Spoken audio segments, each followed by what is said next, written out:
Okay, skal vi byde velkommen til Søren nederen del liv 1. Værelse 214.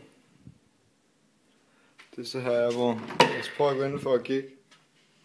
Det første, man lige lægger mærke til, når man kommer ind i rummet, det er det her dejlige, fantastiske badeværelse med den dejlige gule dør, som simpelthen får en til at skrige af glæde. Døren herud til, den kan, som I kan se, den kan ikke låses.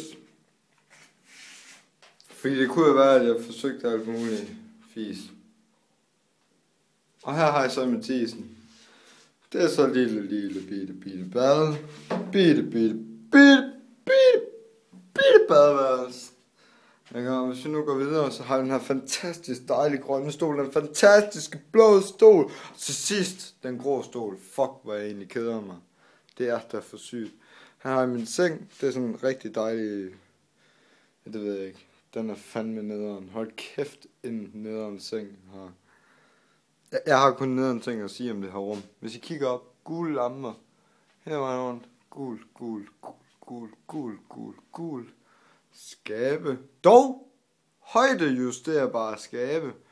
Så jeg selv kan vælge, hvad højden skal være på dem. Ja.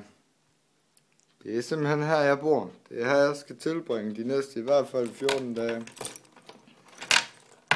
Det er som et godteriskab. Alt muligt nice. Og alt er værdi. Glem lige den der. Den har værdi for mig.